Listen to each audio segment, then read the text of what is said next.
Hello friends, स्वागत है आप सभी का मेरे channel Shiv twin flame journey पर। माय लविंग ट्विन सोल्स, आप सबको बहुत बहुत प्यार एवं आभार। जितने भी नए सोल मेरे इस चैनल पर आए हुए हैं उन सभी का स्वागत करती हूँ। डिवाइन मैस्कुलाइन के कार्मिक कनेक्शन और ये कब तक रहते हैं? प्रियो, ये प्रश्न कई बार पूछा जाता है कि डिवाइन मैस्कुलाइन की लाइफ में जो थर्ड पार्टी या कार्मिक्स होते हैं वो कब तक रहते हैं। तो आज ये वीडियो मैं इसलिए बना रही हूँ ताकि आपके बहुत से प्रश्नों का उत्तर मिल सके। तो इस वीडियो को पूरा देखिए। डिवाइन मैस्कुलाइन और डिवाइन फेमनाइन यानी कि डीएम और डीएफ, ये बहुत ही महत्वपूर्ण किरदार हैं ट्विन फ्लेम जर्नी के। और सोल कॉन्ट्रैक्ट के अंतर्गत डीएफ को इनर वर्क का काम दिया जाता है और डीएम को कर्मा क्लिनजिंग का। यहाँ पर मैं एनर्जी की बात कर रही हूँ जो मेल और फीमेल किसी भी बॉडी में हो सकते हैं। तो डीएम का काम होता है कर्मा क्लिनजिंग और इसी वजह से डीएम बार बार कार्मिक अकाउंट में फंसते हैं। उनका कार्मिक अकाउंट जो उनकी सर्विस, उनका बिजनेस, उनका कैरियर, उनकी गर्लफ्रेंड, उनकी वाइफ, उनकी फैमिली, कुछ भी हो सकता है। मनी, लग्जरी लाइफ जिनके पीछे वो बहुत ज़्यादा भागते हैं। तो ये सारी चीज़ें जिनको वो बहुत ज़्यादा प्राथमिकता देते हैं और यही उनका कर्मा अकाउंट है। डीएम के कार्मिक कनेक्शन के विषय में कुछ विशेष बातें जो आपको जानना ज़रूरी है। फर्स्ट पॉइंट, डीएम की लाइफ। डीएम की लाइफ डीएफ से मिलने से पहले कुछ अलग होती है। आप जानते हैं कि डीएम बहुत लॉजिकल होते हैं, मनी माइंडेड होते हैं, 3D की चीज़ों से बहुत प्रभावित होते हैं। Money, job, service, career, luxury life इनको बहुत प्रभावित करता है। ये लॉजिकल माइंड के होते हैं, इसीलिए इनकी सोच यही होती है कि जितना ज़्यादा पैसा होगा, जितनी सुख सुविधा होगी, उतना ही सुख होगा, उतनी ही खुशी हमें मिलेगी। और इसीलिए लगातार वो इन्हीं बातों में लगे रहते हैं कि मैं अपनी फैमिली को ज़्यादा से ज़्यादा सुख सुविधा दे सकूं। और इसीलिए वो अलग अलग सिटी में सर्विस के लिए भी जाते हैं।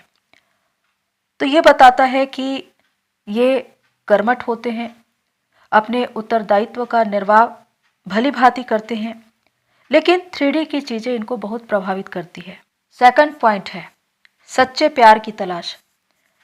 डीएम बहुत ज़्यादा लॉजिकल होते हैं, मनी माइंडेड होते हैं, 3D की चीज़ों के पीछे हमेशा भागते हैं और उन्हें हासिल करने के लिए अपना 100% लगा देते हैं। वो सक्सेसफुल भी होते हैं और अपना कैरियर भी बनाते हैं, लग्जरी लाइफ भी अचीव कर लेते हैं। लेकिन सच्चा प्यार इनसे हमेशा कोसों दूर रहता है। इनकी सोल हमेशा एक सच्चे प्यार को ढूंढती रहती है, क्योंकि जमीनी चीज़ों के पीछे भागते भागते इनका जीवन भी मशीनी हो जाता है। एक प्रतियोगिता में भाग रहे हैं जहां पर कोई सुख नहीं है, कोई शांति नहीं है। लेकिन उनकी सोल हमेशा चाहती है कि उन्हें कोई समझने वाला हो, उन्हें कोई सच्चा प्यार करने वाला हो।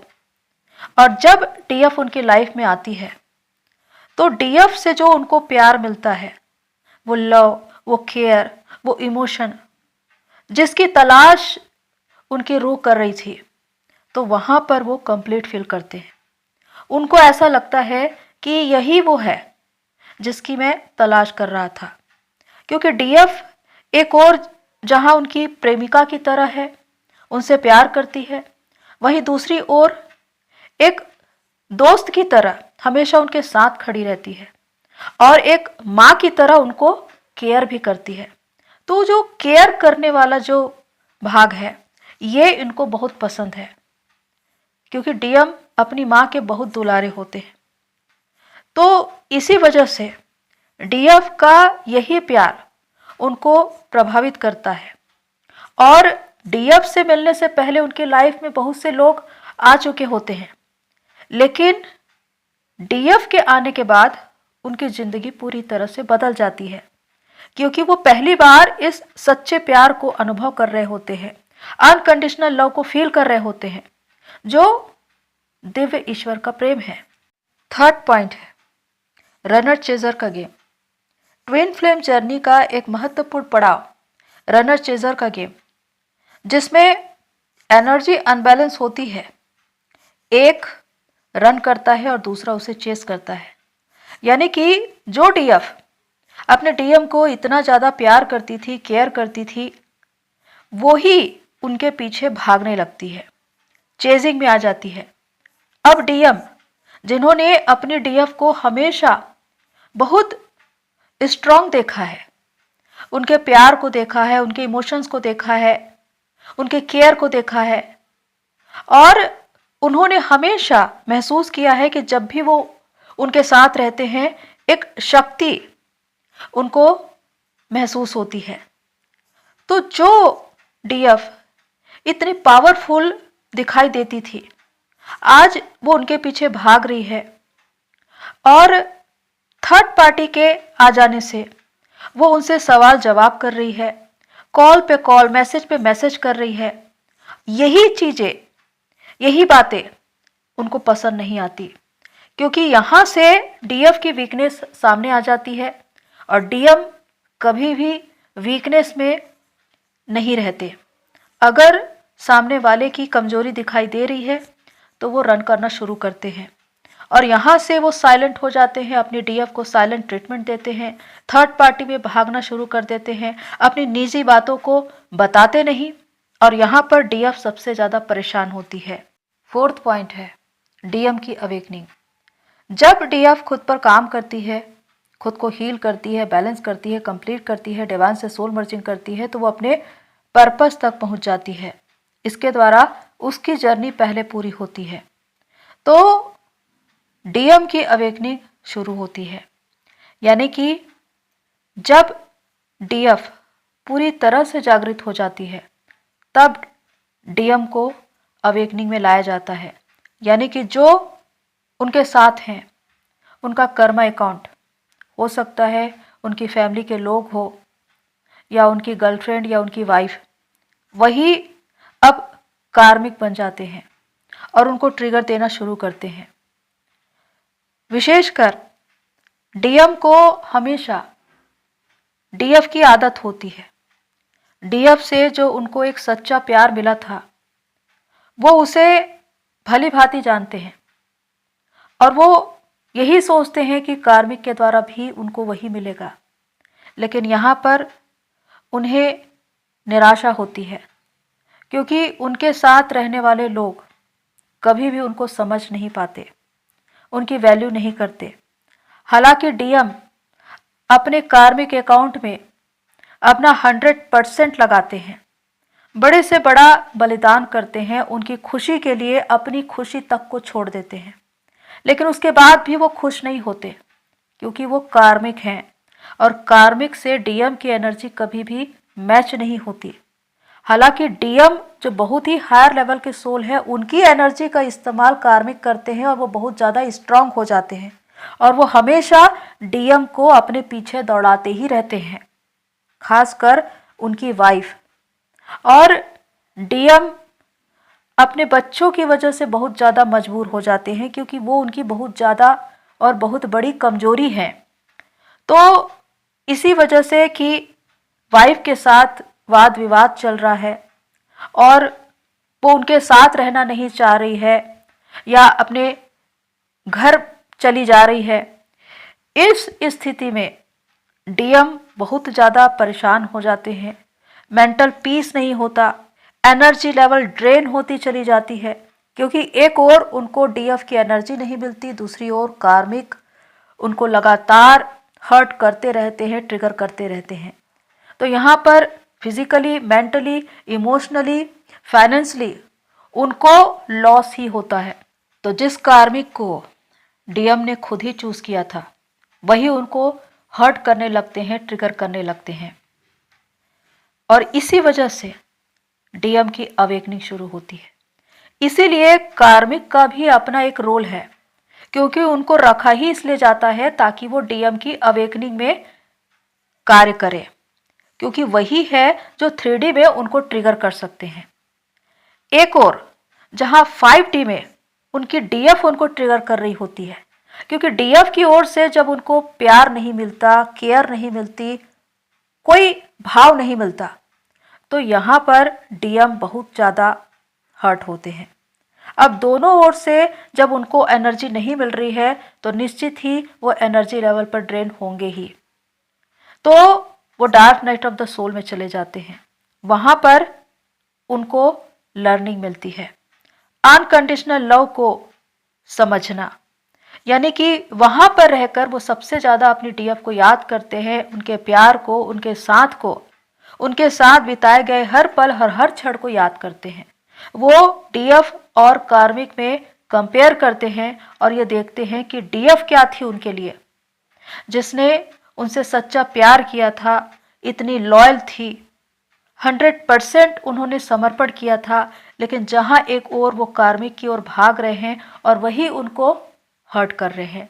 तो ये समय होता है उनकी अवेकनिंग का कि सच क्या है और झूठ क्या है, ये वो भली भांति देख पाते हैं। और डीएफ के साथ उनका एक सोल कनेक्शन है, ये बात उनको वहीं पर पता चलती है, क्योंकि डिवाइन उनकी अवेकनिंग करवाते हैं, डिवाइन प्लान से उनकी अवेकनिंग होती है। 5th पॉइंट है डीएफ की साधना। डीएफ की साधना ही डीएम की अवेकनिंग करवाती है और उन्हें उनके कार्मिक बंधन से मुक्त करवाती है। विशेषकर ये प्रश्न बहुत बार पूछा जाता है कि कार्मिक कनेक्शन का एंड कब होता है, तो ये बात इस पर निर्भर करती है कि डीएफ की साधना कब पूरी होती है। जब डीएफ अपनी यात्रा पूरी कर लेती है, यानी कि अपनी जर्नी पूरी कर लेती है, अपने उद्देश्य से जुड़ जाती है, कंप्लीट हो जाती है, तो उस वक्त डीएम की अवेकनिंग शुरू होती है, और वो भी कार्मिक के द्वारा। और यही वो समय होता है जब डीएम सच से रूबरू होते हैं, क्योंकि डीएम को सच को दिखाना यही सबसे इम्पोर्टेंट बात है, क्योंकि जब तक वो सच को नहीं देखेंगे, उसे स्वीकार नहीं करेंगे। और सच क्या है? डीएफ का प्यार। और वो उन्हें तब दिखाई देता है जब कार्मिक का असली चेहरा उनके सामने आता है। जब कार्मिक लगातार उनको हर्ट कर रहे होते हैं, उस वक्त उनको पता चलता है कि डीएफ का प्यार क्या था, और जिनको उन्होंने चूज किया था कार्मिक, वो क्या है। तो यहाँ पर जब किसी का असली चेहरा ही सामने आ जाए तो वहाँ पर उसकी वैल्यू ही खत्म हो जाती है। तो कार्मिक रहे न रहे उससे फर्क नहीं पड़ता, अगर उसकी वैल्यू ही खत्म हो गई तो वैसे ही सच सामने आ जाता है। और जैसे ही सच सामने आता है, डीएम डीएफ की ओर रुख करते हैं।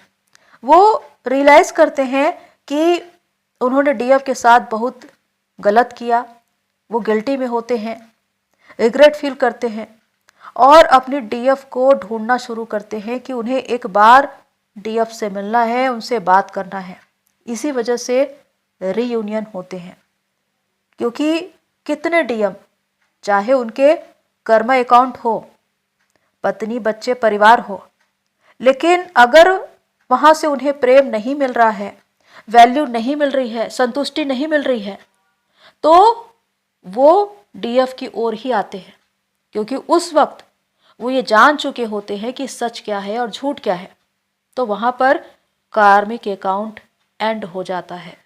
तो इसीलिए प्रियो, बहुत से ऐसे डीएम जिनके कार्मिक अकाउंट है, जब वो सच से रूबरू हो जाते हैं, डीएफ के प्यार को समझ जाते हैं, उनके साथ सोल कनेक्शन को पहचान लेते हैं, तो वो डीएफ के पास वापस आते हैं। एक हार्मोनियस रियूनियन होता है। वो अपने जीवन की सारी बातों को उन्हें बताते हैं, डीएफ को मान सम्मान देते हैं, उनके प्यार को स्वीकार करते हैं और उनकी वैल्यू करते हैं। तो यही सबसे विशेष बात है कि डीएफ की साधना ही डीएम को वापस ला सकती है और उनके कार्मिक बंधन से मुक्त करा सकती है, क्योंकि सबसे ज़रूरी बात है डीएम का सच जानना। और थर्ड पार्टी या कार्मिक, जिसे वो सच समझते हैं और उनके पीछे भागते हैं, लेकिन उनका डीएफ के पास वापस लौट आना तभी होता है जब वो सच को देखे, सच को स्वीकार करे, और ये सिर्फ डीएफ की साधना ही कर सकती है। तो प्रियो, आज जो भी बातें मैंने बताई है, होप्स वो आपको हेल्प करे। आज के लिए इतना ही, फिर मिलते हैं नेक्स्ट वीडियो में। तब तक के लिए take care and God bless you all मेरी सोल फैमिली। आप सभी की जर्नी पूरी होए।